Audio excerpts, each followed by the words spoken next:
Asii waamee godhee jechuun diira sangizeen godhu eessa turtan akkasi gargaarsi hattuu jettanii deebistanii nan arrabsine hattuu jettanii haadhatii yan arrabsine akkam haa ta'u qoy waamee diira san hattuu jettanii waamee naa ta'u qarshii takka yooniin itti irratti naqeemanii qarshii takka hin furan jechuun maqaa kiyya dubartiidha bar waan fedhe illee ta'u nammeeqaa nama turtan hattuu naan jettan haa ta'u gargaarsa diira san gargaari kasii balaa mindi namoota maal haa ta'u qoy haay. Ni gargaaree hattuu jedhamna yoo hin gargaarre nuti uffattee jedhamna ishii maal haa ta'u.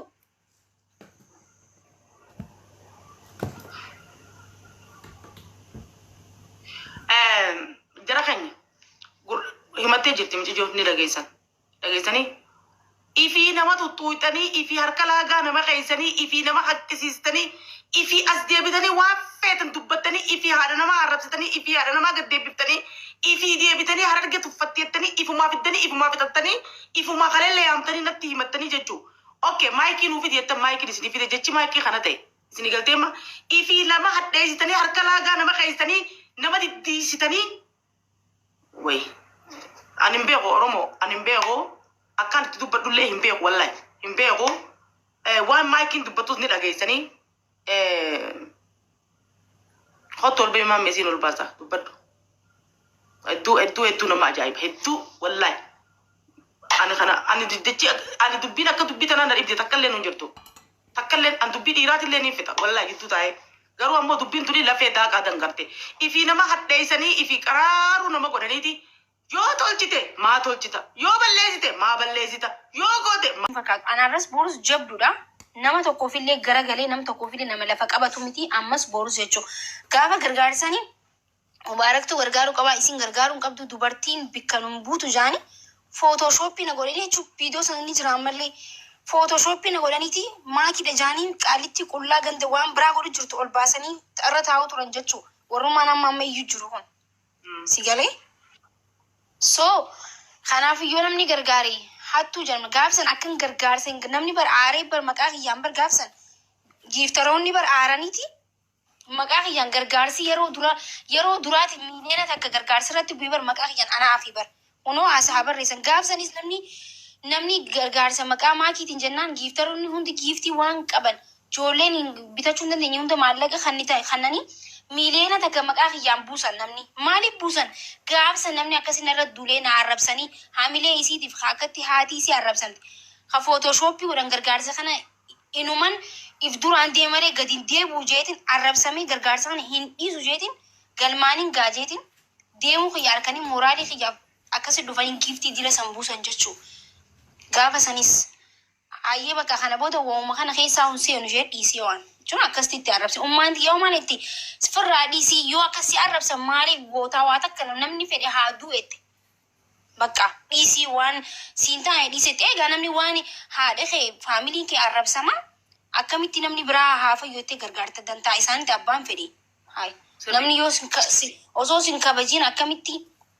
Maal harargeen damii hin qabdu harargeen hayyuu hin qabdu boochiftuu booya hin qabne maa taatan boochiftuu booya hin qabne jechuun gaafa walloo farsii wallabde harargeen fiigaa turte akkanatti surree harka qabatee dhiirree harargee dhalaan harargee muniiraan gadhaabattee nama meeqa walitti araarsine iyyitee dhiyeessiftaa tiktokii kana keessatti akkamitti gaafati makitti balleessite nama siin lolu akkamitti dhaban gaafa makiin sitti balleessite nama siin lolu nama kufaa cabaa isiniin jedhu akkamitti dhabdan akkamitti guddaa isin gorsu dhabdan.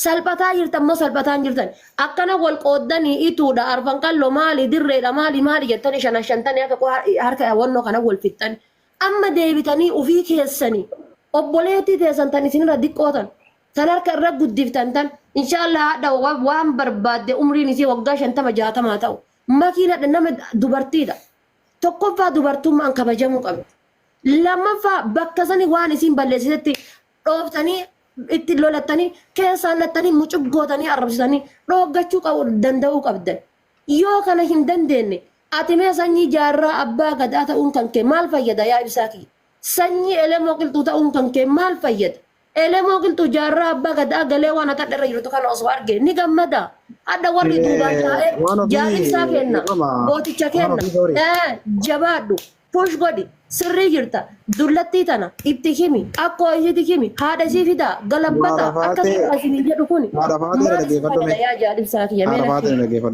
gaariidha. Naa obboleettii jira dhaggeeffadhu mee ani sii tana sii laala gisee hundaa'u viidiyoo ta'e jettee dhuftus hoggaati nama bira seentee haasooytu sii laala dheengadda afarsoon ati waan namaan jette waan sabboonaan jette jecha afarsoon na baanti jees arrabsaa ture. Usmee bira dheeyxee usmeedhaan walitti dubbattanii maal jetteen ijoollee teenya hedduun kabajaa jetteen ammoo sodaa isaanii hin qabu jetteen haanallee arrabsanii rakkoo hin qabu jetteen. Ani isa arrabsinee kaniin arrabse kabiraati jettee akkasii adda adda babaafteef jechuun mucaan achiini okkee jeesirraa gabbu'e laal namni tokko gisee wal dhabees yaadaan ogoo wal lolees walitti dhalaawee akkana obboleeyyan kiyya lakkii tiyya tana teessanoota mijedhee gisee nama gaafate namni waliif fayyee. Lakki haan arrabsanii ani ni arrabsa mana baradhee gisee jettee laallachuu wal qixxaate fakkeenyaaf ati immoo afarsoon gisee si arrabsisan usmee yeroo dhufee si gaafatu isaan arrabse bagaan arrabse maal fida maal godha silaa jette hanga arra wal arrabsu jirtan sii galee waan ati ammoo lakki isan baanu inni ammoo yoo na arrabse isaan arrabsu ammoo arraba isaatis hin sodaanne. Harama gaafa afarsoon na arrabsaa ture sani ibsabiyya gaafa afarsoon na arrabse jedhee natti kayyesani iluun kophaa na bilbilee naan lole dhageessanii iluun kophaa na bilbilee afarsoon maal irra wal geessan. Kun kophaa na bilbilee afarsoon ijoolleen teena bar gara na bilbilanii maal irra wal geessan afarsoon maal irra wali buutan jedhanii na gaafatanii jechuudha. Maal irra wal afarsoo keessaan itti bilbilanii dhiisii gadi bu'i nutu gaafata.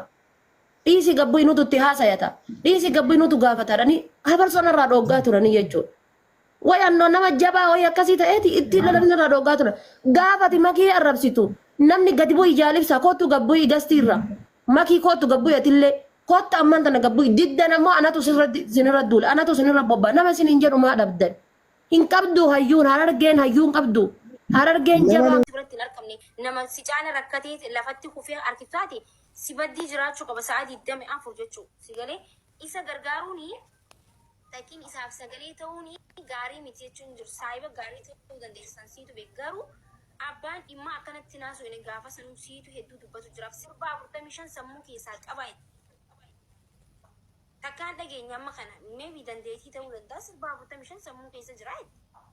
Hayyee namni sirba 45 barreesse bartu jaaraa bar gurgurachuu danda'a sirba isaa dhageenya isaan gisee waliin sirba bareedaa qaba. Abbootii qabeenyaatiin ni jiran ogummaa warri wanti muuziqaa ogummaa ni jiranii uummata sanii waliin ni beeka waan ta'eef nama hedduu jaran ni beeka isaa wal qunnamsiisee sirba isaa san gurgurachuu ni danda'a. Takkiin yaadataa Junaydii ni jira. Yaa mucaan sirba shaggooyyee bawaan babbareedallee sirba hedduu waan qabu isallee qunnamsiisnee akka ispoonsara godhee fi sirba san baasu hin goonaa siin jee. Ati immoo gargaarsa duuba akka miree. Ere gargaarsa maallaqaan jennaan gargaarsa sirba isaa kanaan harkaa fuudhaati sirba isaatii wajjin harkaa fuudhaati gurbaa kana akka dansanaan godhan irratti godhaa jedhe madaan. Nama gargaaru ani finfinnee keessatti. Amma dhaggeeffadhu wala haa taanu ammas biratti wanti wal taanu tokko ni jira dhaggeeffadhu obboleessa koo.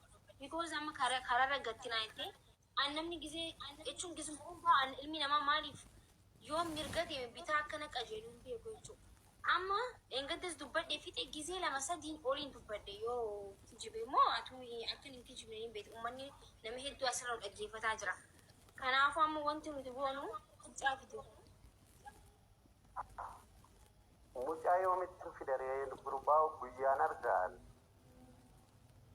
Bara ani amma gargaarsa kana gargaarsa kaan osoo jiru kana gargaarti yaani achiina galabbatan achiina arrabsanii yoo eengata qarshuma 15 kun 15 mucaa kana guureef galabbatamaan jira jechuun siigalee nama qonqoo waan nyaatu dhabeef yoo guuree siin galabbatamna rakkannee bar siigalee.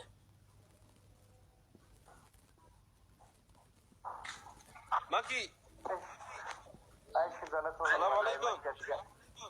Waalaikum salam. Ramis jedhama. Haala wasaalan. Ramis akkam amma ergichi tuuteem singal shijeeti bas. Ergaan duudee rakkoo qabu. Wajjin jira jedh. Amma asirratti ilaal obboleessi keenya dhugaa jedhe garuu wanni asirratti nama Oromoo nama galuu qabu inni ammoo akka gargaarsa namaa asaa jira garuu gargaarsi namaa namtichi abbaan dhimmaa asirratti argamee rakkoo isaa wajjin namni hundi rakkoo isaa argee gargaaruun dirqama. Kun ammoo biratti galee garuu ammoo asirratti akka manni haasa'u kanatti nami tokko dhagaan jiru sa'aatii qofa gubaartanii sa'aatii wayira gubaartanii nami dhaga'u kana yoo abbaa dhimma argan ammoo nami Gaafa ibsaan isii dhiisi an kiristaanan ta'a. Gaafa inni isin viidiyoo isii gadi baaftanii inni isii dhiisi an kiristaanan ta'an jira bar. Dubbii tana seefnaa godha. Gaafa isin viidiyoo makii gabbaaftanii ibsaan viidiyoo kanaafi makii dhiise an kiristaanan ta'an. Dhiirri arsii dubartii irratti safaataa hin beektu.